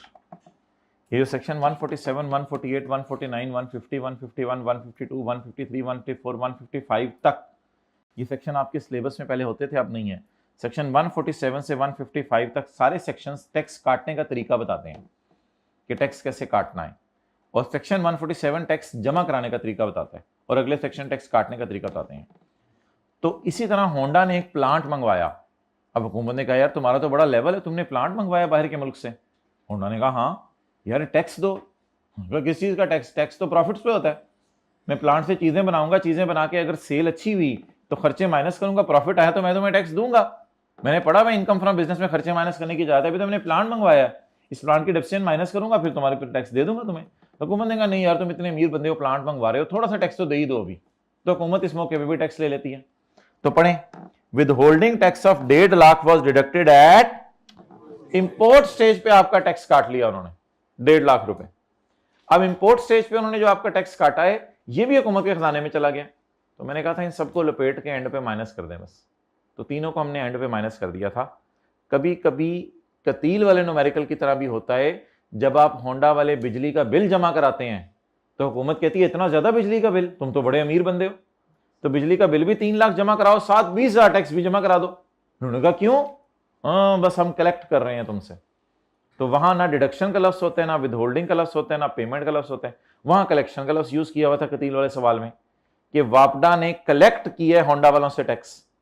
तो मैंने आपको वो सेक्शन शायद पता नहीं कौन सा है, 233 है, वो भी आपके सिलेबस में नहीं है। तो मुख्तलिफ सेक्शंस हैं जो टैक्स काटते हैं। तो अब मैंने आपको 4 मिसालें दे दी टैक्स की। होंडा का टैक्स ऑलरेडी गवर्नमेंट के खजाने में कैसे पहुंचता है, कई दफा डॉलेंस उनका टैक्स काट लेता है, इसके लिए लिखा होगा पेपर में लफ्ज टैक्स डिडक्टेड बाय कस्टमर। कई दफा डॉलेंस टैक्स नहीं काटता, होंडा खुद ही एडवांस में टैक्स जमा करा देती है हुकूमत के प्रेशर पे। इसको लिखा जाएगा पेपर में advance tax paid under section 147। और कभी कभी ऐसे होता है कि आप प्लांट मंगवाते हैं, हुकूमत प्लांट खरीदते ही कहती है थोड़ा सा टैक्स मुझे अभी दे दो, वो भी आप एंड पे माइनस कर लें, लेकिन उस टैक्स को एसेट की कॉस्ट का पार्ट नहीं बनाना, क्योंकि वो एंड पे माइनस होकर रिफंड हो जाता है, आपको वापस मिल जाता है। तो उसको एसेट की कॉस्ट का पार्ट नहीं बनाना। एसेट की कॉस्ट का पार्ट तो मैंने कहा था नॉन रिफंडेबल जिसके साथ लिखा हो या कस्टम ड्यूटी हो, उसको एसेट की कॉस्ट का पार्ट बनाना है, जैसे FR 1 में करते थे।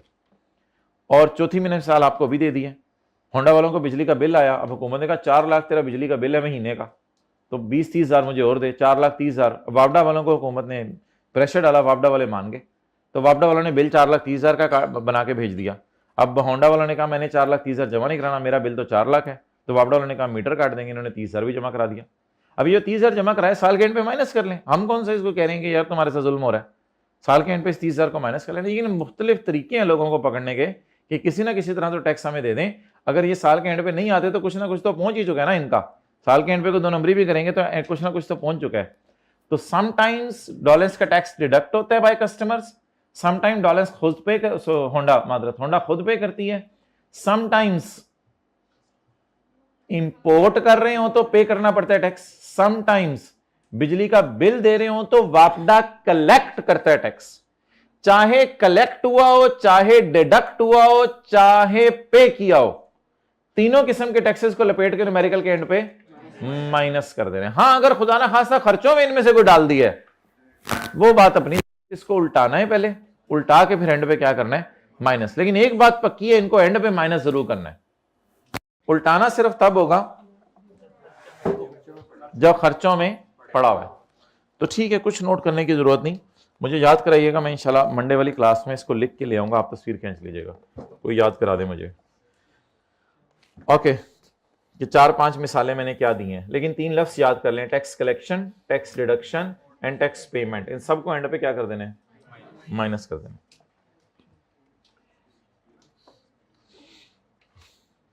अच्छा सॉरी भाई, वो एक न्यूमेरिकल चल रहा था, वो आप लोगों ने भी नहीं याद कराया, मुझे भी याद नहीं रहा, तो AOP वाला ये न्यूमेरिकल जरा निकालें। Farhan Kamran and Rehana, page 275। रेहान है,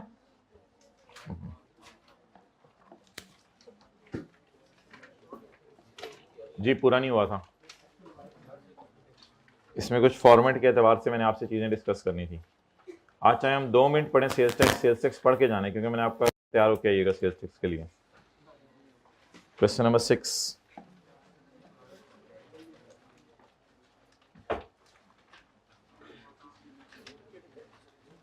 फरहान कामरान एंड रेहान का सवाल चल रहा था ये वाला।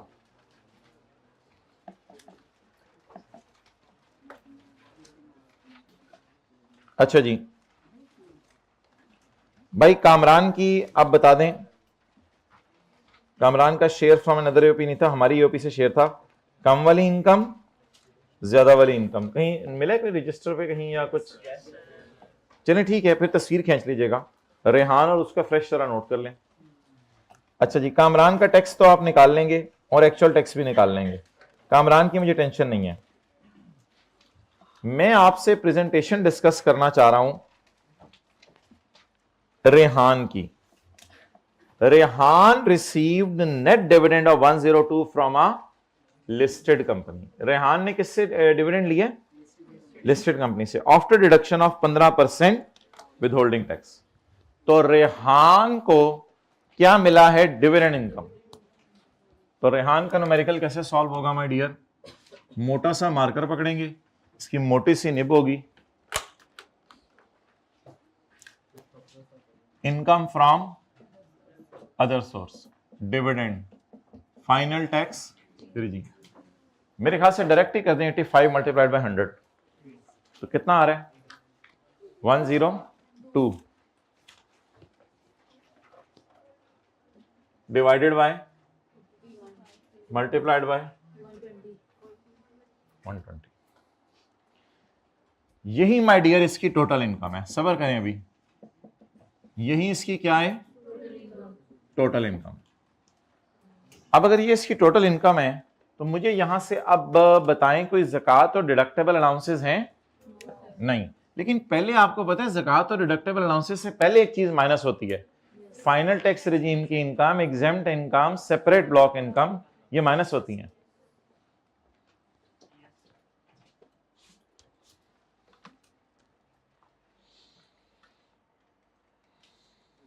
देखें,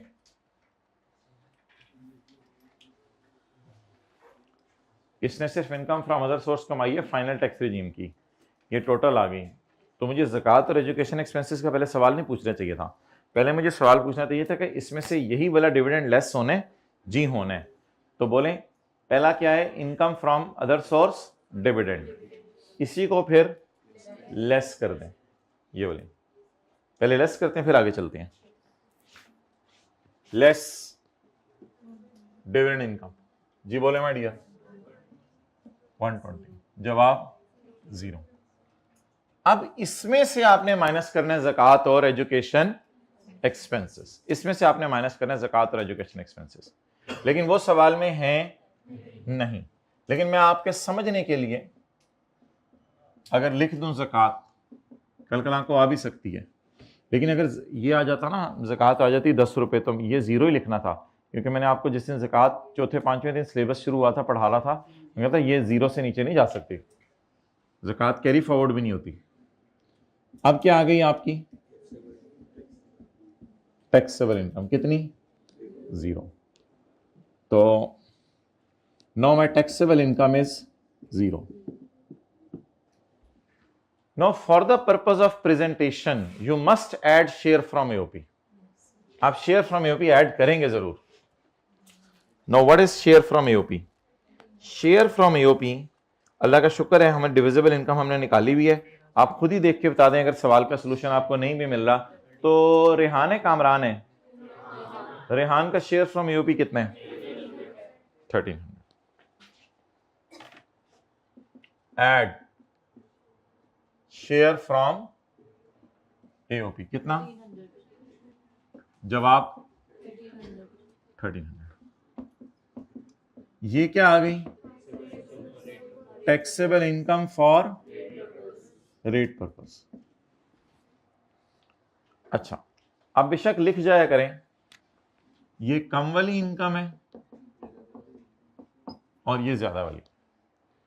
अच्छा, मेरा इसमें मशवरा आपको ये है भाईजान, मैं मशवरा दे रहा हूं और आप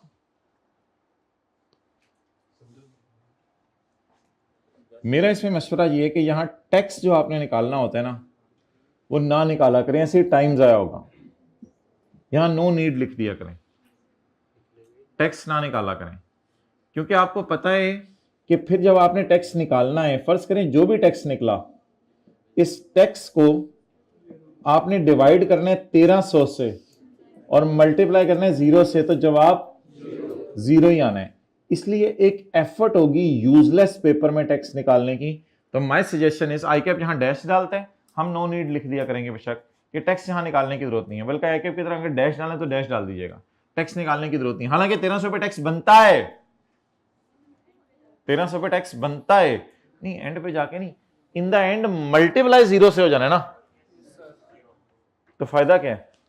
जो भी टैक्स आप निकाल लेते फिर बाद में क्या निकलना था? Actual tax. नो नीड की जगह फर्ज करें 7 रुपए आ रहा है तो 7 डिवाइडेड बाय, जवाब तो क्या आना है? तो ऐसा कब करते हैं नो नीड? जब मेरी कम वाली इनकम कितनी हो? 0। आज शायद पहली दफा क्लास में कम वाली इनकम 0 आ रही है। जब कम वाली इनकम 0 हो तो टैक्स ना निकालें और एक्चुअल टैक्स के आगे 0। बट डिविडेंड वाला रहता है अभी, ये तो मेरा, अब डिविडेंड वाला जरूर निकालें। अब देखें कितनी लुट मची है। 102 उसने दिया था सवाल में और हमारी 12 लाइनें आ गई हैं उस 102 की वजह से। एड टैक्स ऑन डिविडेंड 120 ज़रब 18। Though you people may be teenager, but please be a guy. Tax on dividend deducted. Able to comment 0, note करें।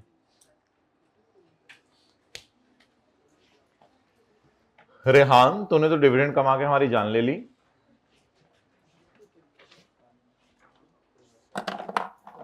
जल्दी करें।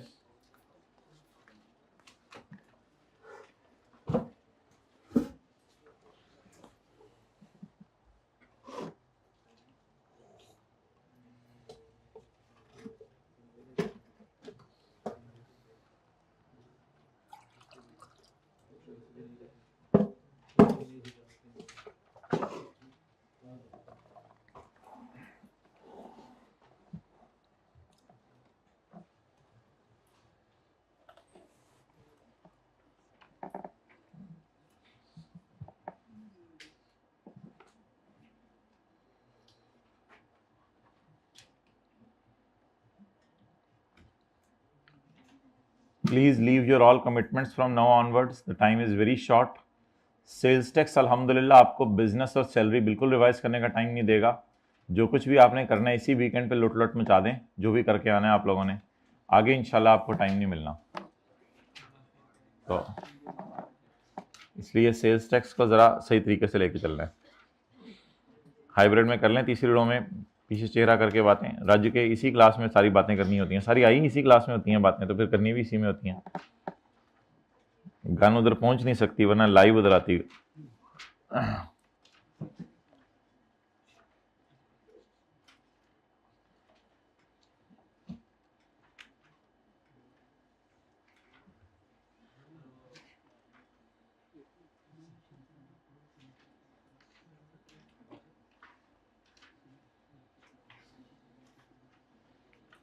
अच्छा जी, अब फरहान का न्यूमेरिकल सॉल्व करते हैं।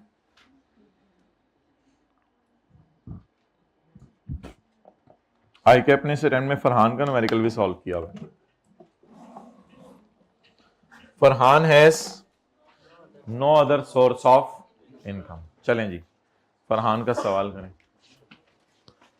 रशीद हट जा, ऐसे को 0-0 बहुत ही आने ने। हट जा, मैंने जरा वेकेंट नहीं कि की करन लगे ने। क्या करूं? Salary, business, capital gain, property, other source, total income minus ज़कात, एजुकेशन एक्सपेंसेस लिखूं या डायरेक्ट टैक्सेबल इनकम लिख दूं? ये तो पहले मैं आपसे पूछा था फिर पता चलना था, अब तो बोल ही देना था। तो बट टैक्सेबल इनकम 0, ये कम वाली हो गई, ये कम वाली हो गई। अब इसमें ऐड करें शेयर फ्रॉम एओपी।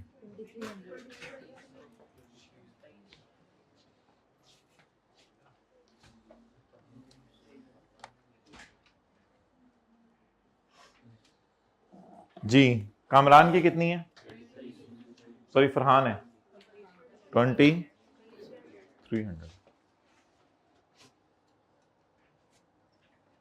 जी, ये दोबारा एक टैक्सेबल इनकम आ गई फॉर रेट पर्पस। बोले 2300। ये कौन सी वाली हो गई? आप कुछ सजेशन दे दें। टैक्स 2 निकालने हैं, एक ज्यादा वाली पे कम वाली पे, क्या करें आगे? इसका टैक्स तो रहने दें, और ये कौन सा टैक्स है? एक्चुअल टैक्स, क्योंकि इस पे 2300 पे आप अगर 2300 पे अगर 600 टैक्स निकल भी आता तो 600 डिवाइड बाय 2300 जरा 0 करते तो इसलिए टाइम थोड़ा सा सेव किया हमने अल्हम्दुलिल्लाह। फरहान का न्यूमेरिकल खत्म हो गया, तो अब फरहान के साइन कर दें यहाँ पे।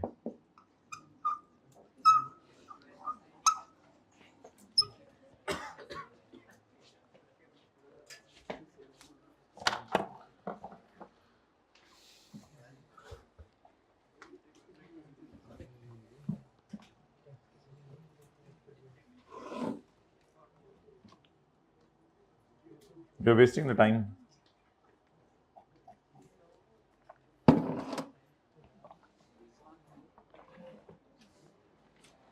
तो मेरे ख्याल से शायद जरूरी था ये कराना, वरना आप लोगों ने फरहान को तो टोटली इग्नोर करके आ जाना था।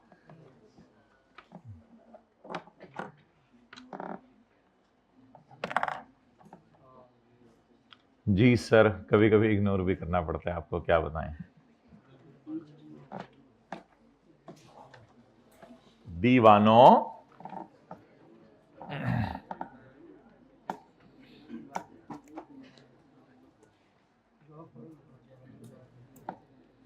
चलें छोड़ें यार, क्या करना सेल्स टैक्स शुरू करके आज। हाँ जी, क्या करना था?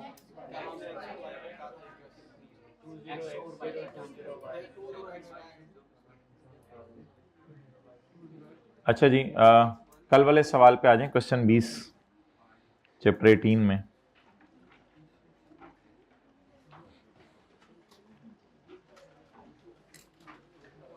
Question number 20।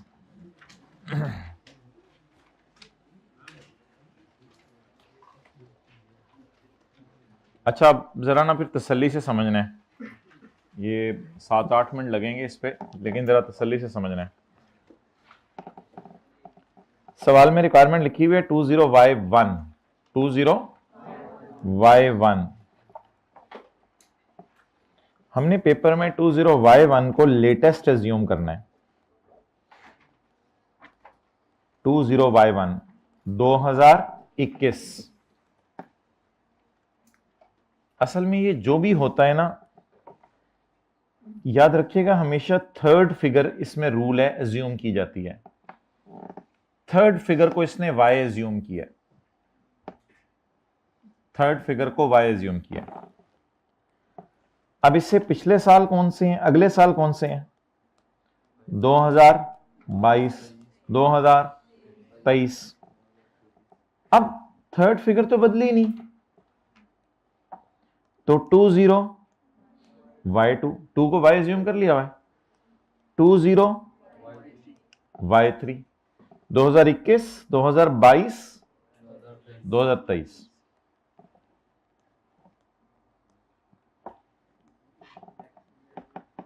अच्छा, 2020,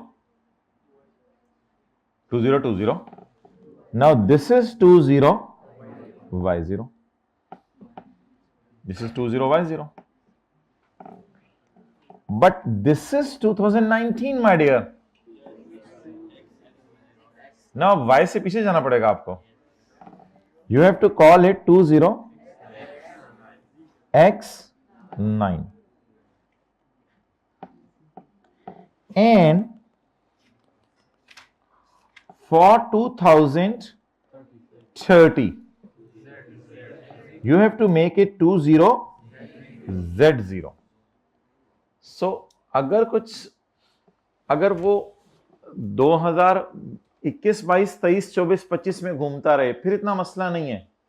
अगर वो 2018, 19, 20, 21, 22, 23 में घूमे तो फिर वो x और y अलग अलग यूज कर सकता है, और एक टाइम में उसने w भी यूज किया हुआ था, यानी आप इससे पीछे जाते रहे तो x से पीछे वाला साइन होगा, तो वो कुछ भी यूज कर सकता है। इसकी जगह ABC भी यूज कर सकता है कि इसके लिए 20C यूज कर ले, तो फिर इसके लिए 20B, ठीक है। तो आपको पता है किसी को छोड़ा जाए, फ्री विल दी जाए, वो तो फिर बेकाबू हो जाता है, तो ये नोट कर लें आप।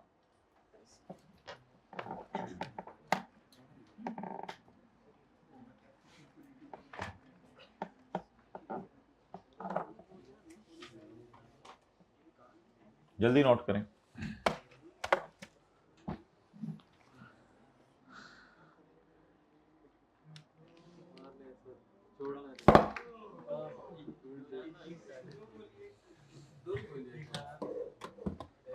दो गोलियां निकलती ना सही तरह लगे। चलें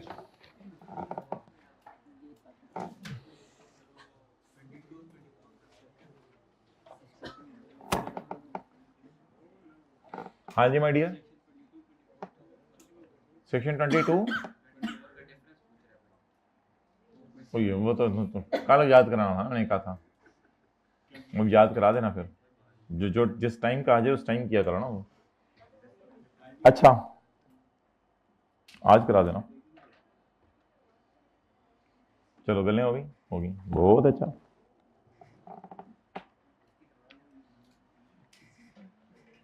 अच्छा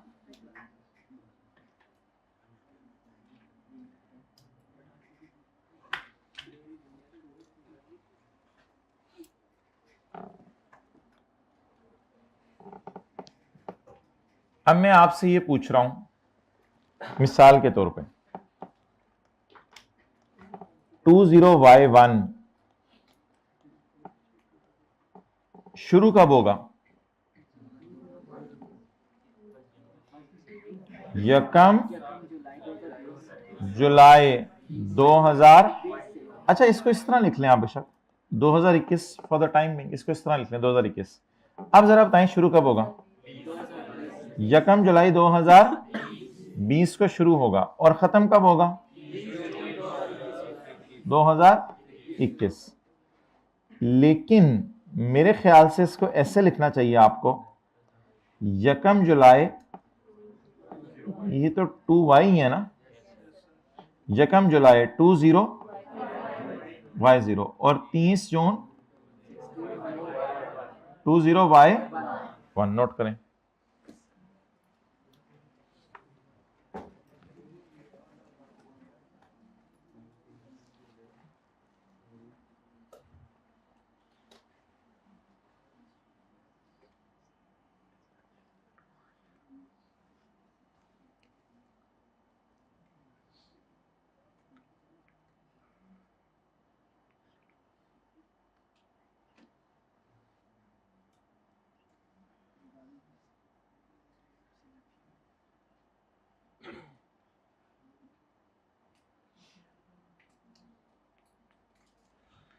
अच्छा वैसे अब ये सारा समझाने के बाद मेरी कुछ और राय होती है, मेरी राय ये होती है कि आप ज्यादा इन चक्रों में ना पड़ें, थोड़ी सी आप ना पूरे सवाल पे मेहनत करके रख लें ताकि आपको सोचना ही ना पड़े पेपर में। थोड़ी सी मेहनत करके रख लें, जब सवाल आए तो 20y1 को कर दें 2021। हल्का सा लेड पेंसिल ले जाइएगा कुछ भी करके ना, इसको कर दें 2021। इसके बाद y तो 2 के लिए है, ये बात तो हमारी डिसाइड होगी ना, y 2 के लिए है, तो इसको दिसंबर 2020। अब ये बताएं सितंबर 2000, अब ये इसको मैं 2 लूं या 1 लूं? 1 लूं, तो इसको काट के सितंबर 2019। अब मेरे ख्याल से बड़ा आसान हो गया कि ये हमारा साल कब से कब तक है?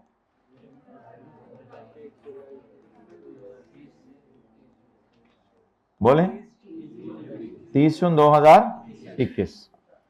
तो दिसंबर 2020 में बेचने का मतलब है हमारे साल में बेचा, इसलिए गेन तो हमारे साल कैलकुलेट करेंगे। अब सवाल यह कि खरीदा कितने अरसे पहले था, तो आपको पता है होल्डिंग पीरियड इसमें गिनना होता है। सितंबर 2019, सितंबर 2020, 1 साल 2-3 महीने, तो होल्डिंग पीरियड कितना बन गया? जल्दी बताएं। होल्डिंग पीरियड 1 to 2 ईयर, 1 साल से ज्यादा और 2 साल के। अब कितने लोग कह रहे हैं इस तरह शायद गुजारा चल जाए, ये जो अभी किया है इससे जरा गुजारा चल जाए तो ये जरा आसान हो जाएगा, फिर महीने भी पकड़ना आसान हो जाएगा। वरना सितंबर 20x9 आप सोचते ही रहेंगे कि यहां किधर आ रहा है सितंबर 20x9, और सितंबर 20x9 जो है वो किधर आ रहा होगा? ये इधर नहीं आ रहा होगा, क्योंकि ये 30 जून 20x9 है। सितंबर 20x9 इसमें आ रहा होगा। समझ रहे हैं? समझ रहे हैं? अब फिर की घूमी सबकी। ये 30 जून 20x9 है ना, तो जुलाई अगस्त सितंबर 20x9 इसके अंदर आना है। लेकिन ये बहुत ज्यादा मसला हो गया, तो इसका मेरे ख्याल से हल शायद ये वाला हल सही है या उधर ही जाके समझाऊं? ये वाला हल सही है, ये वाला हल सही है। लेकिन पेपर में हेडिंग ऑब्वियसली ये दीजिएगा 20y1, लेकिन अपने समझने के लिए ऊपर ये कर ले तो कोई मसला नहीं। अच्छा, इधर बता दें क्या करूं my dear. April 20y0, y तो अल्लाह का शुक्र है डिसाइड हो गया है। y किसके लिए है? 2 के लिए। तो 20 और फिर y0। ऊपर कोई मसला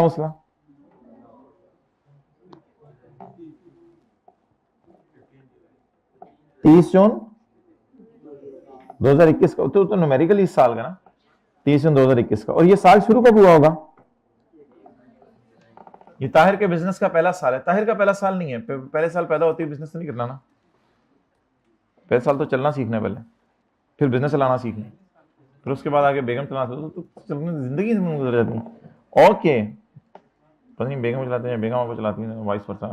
अच्छा जी, तो क्या नहीं, डब्ल्यू भी कभी यूज कर लेगा। उसके लिए क्या करेंगे बता देंगे आपको, जब डब्ल्यू आएगा दिखा देंगे। सिंपल सी बात है, इससे पूछ लेना। ये क्या है यार? अगस्त, ये क्या है? अगस्त 2020। डन। अच्छा, तो जब भी, चलें एक और बात अब रिवाइज कर लेते हैं, एक आधा मिनट रह गया। जब भी फॉरेन इनकम पेपर में आ जाए,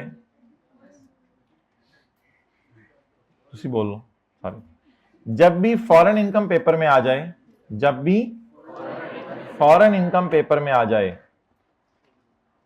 तो अगर तो वो फॉरेन सैलरी है, तो मुझे मंडे को याद कराइएगा उसका क्या करना है। वो सैलरी के चैप्टर में पढ़ा दिया हुआ है आपको, 2 डायग्राम बनवा के, एक डायग्राम बनवा के। फॉरेन सैलरी की बात नहीं कर रहा, इसके अलावा दुनिया की सारी foreign source incomes, business, capital gain, property, other source, ये माफ हो जाती हैं।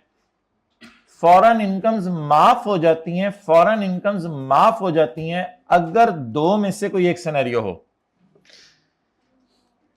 4 साल से मुसलसल जो बंदा नॉन रेजिडेंट है और सिटीजन है, वो इस साल आया, जिस साल रेजिडेंट बना उस साल, उससे अगले 1 साल, उसकी सारी फॉरेन इनकम्स माफ है, सारी फॉरेन इनकम्स। या पेपर में कभी ऐसा सिनेरियो आ जाए, जैसे ही फॉरेन इनकम आए ना आपके जहन में, तो फौरन ये 2 सिनेरियोस आने चाहिए। अगर इन 2 का नो हो गया, फिर आप फॉरेन सैलरी को इनकम में डाल दीजिएगा, क्योंकि आपको तो फॉरेन इनकम को इनकम में डाल दीजिएगा, क्योंकि असूल यही है कि रेजिडेंट की फॉरेन इनकम टैक्सेबल है। सिर्फ 2 रिलैक्सेशन है। दूसरी रिलैक्सेशन आपको याद होगी, जो बंदा 3 साल से कम नौकरी करने के लिए पाकिस्तान में आया है और बाहर की इनकम बाहर ही रखेगा, अगर ये वादा कर ले और पाकिस्तान में सैलरी कमाने आया तो भी इसकी फॉरेन इनकम्स माफ है। अच्छा, अब एक फाइनल हतमी बात दोबारा सुन लें, क्योंकि पॉइंट 1 की कुछ लोगों को घर में हाथ खड़ा करें समझ नहीं आया होगा पहली दफा पढ़ते हुए, क्योंकि रिवाइज नहीं किया होता ना, तो वो रिवाइज नहीं किया होता। जब भी पेपर में लफ्ज आ जाए, फॉरेन सैलरी नहीं, फॉरेन सैलरी के अलग रूल्स हैं, वो मैं फिर बताऊंगा। जब भी पेपर में आ जाए कि आपने फॉरेन इनकम कमाई है, सैलरी के अलावा कोई भी आपने फॉरेन इनकम कमाई है, business, capital gain, property, other source, dividend, जो मर्जी, जब भी फॉरेन इनकम का लफ्ज आ जाए पेपर में, तो आपके जहन में 2 प्रोविजंस आनी चाहिए। क्या ये बंदा 4 साल से ज्यादा, एग्जैक्ट 4 साल से नॉन रेजिडेंट तो नहीं है और सिटीजन तो नहीं है? अगर ये दोनों हैं, फिर इसकी फॉरेन इनकम्स माफ कर दीजिएगा। अगर ऐसा नहीं है तो फिर कुछ और देखिएगा, क्या ये 3 साल के से कम अरसे के लिए आया हुआ पाकिस्तान में अभी तक? क्या ये सैलरी कमाने आया पाकिस्तान में? और क्या बाहर की इनकम बाहर ही रख रहे? अगर इन तीनों सवालों का जवाब यस आ गया, तो भी जिस मर्जी किस्म की फॉरेन इनकम है से क्या करेगा। लेकिन अगर ये 2 सवालों का जवाब नहीं मिलता आपको, तो फिर आप हर फॉरेन इनकम को इनकम में डालेंगे और capital gain China business Ethiopia की तरह टैक्स क्रेडिट देंगे जो फॉरेन टैक्स क्रेडिट होता है, फिर फॉरेन टैक्स क्रेडिट देना पड़ेगा। ये सारी चीजें अल्हम्दुलिल्लाह किताब में एक सफ़े पे लिखी हुई हैं, वो सफ़ा मैं आपको चैप्टर 13 में खोल के दिखा दूंगा। चलेंगे, मेरे पास है, वापस जमा कराओ।